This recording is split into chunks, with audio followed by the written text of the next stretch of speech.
Hey, what's up guys? In this video I'm going to be going over my workflow slash track making technique that I've been using making my latest album. I tend to do one every couple of years. The last one came out in 2013, and each album kind of has its own kind of concept that I set out to do. The last one was an alternative soundtrack to The Matrix. So you press play on both of the Matrix movie and my album at the same time, and everything lines up, and it's pretty trippy. So there's that. This one, a little bit different. This one is like you want to just kind of sit on it and polish it. And I'm going to go through kind of what I did here. So essentially, when did I make this? The part two. So I'm going to right click, show and explore. I'm going to get thing open, right click properties. And I made this October 2015, right after I met a particular person who I am still knowing. And yeah, and I kind of left it at that. And what it is just the basic DNA of the track, just a basic arrangement, really.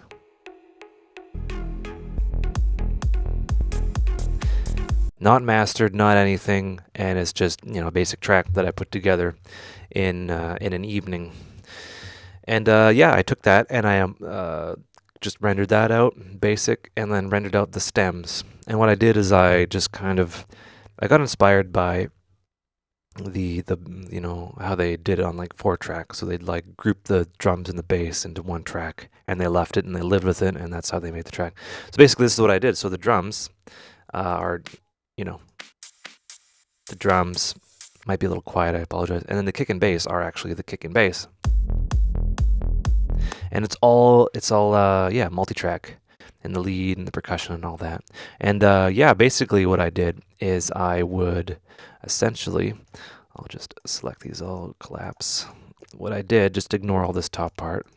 What I did is I would drag in the actual track here, and I would build other elements below it and then render them out. So I have like Omni and then 2-polar audio, things like that. And I would, you know, group them together and then render it out and then live with it. And you know, some other tracks I have you know, more multi-track sort of things, and in each one I have the MIDI and the bass and the lead rendered out, you know, as MIDI, so I can, you know, drop in synths and you know, just kind of do overdubs essentially. And this is like the workflow. So instead of just making the whole track in one big project, I just kind of, you know, had just worked on ideas and added things and stuff like that. So it's a good way to kind of build the track as you go. So now I'm at the stage, finally, like I need to release this freaking thing. It's been way too long. I took all the stems and I dragged them in. These are all the stems, all these guys.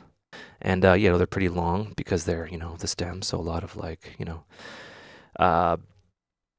negative space or whatever. And now I'm like building and putting effects and things like that, and like adding automation in here.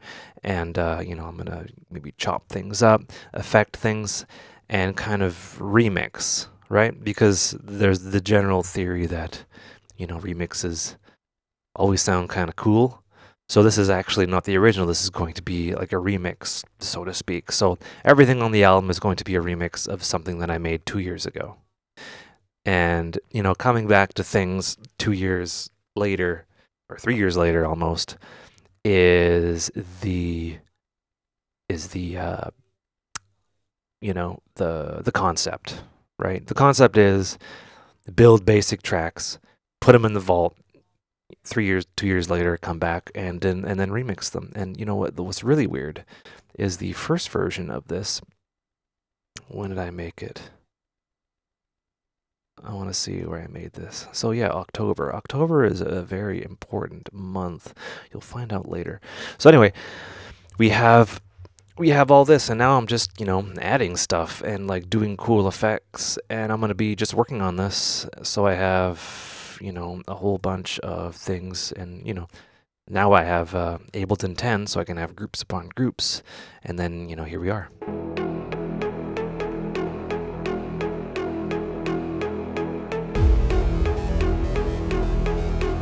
And I want to point out that, I'll turn off automation. I want to point out that it doesn't look like a whole bunch of tracks, but actually like this kick and bass are like, it's like 3 or 4 basses and a kick.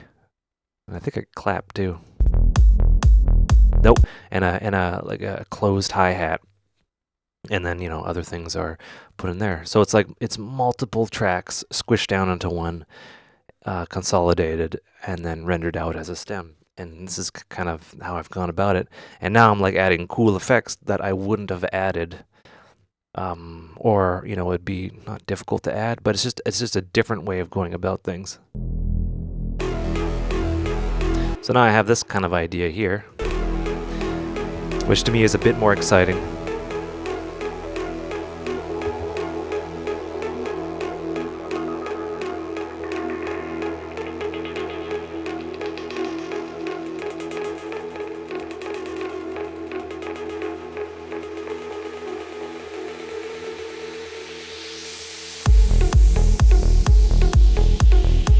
Right, so if you want to do this, just make a track, basic, don't mix and master, just put it up there, consolidate like-minded things, use your instinct, and then render them out as stems, sit on it, come back, remix, and then there you have it. And I'm going to be doing a lot more here, and yeah, just building it out, fleshing it out, adding cool effects, enjoying multiple groups within groups, and all that. So I hope you guys enjoyed this video. I might do some more little videos and techniques that I've been using on this album. Yeah, it should be out soon, I guess, or you know, eventually.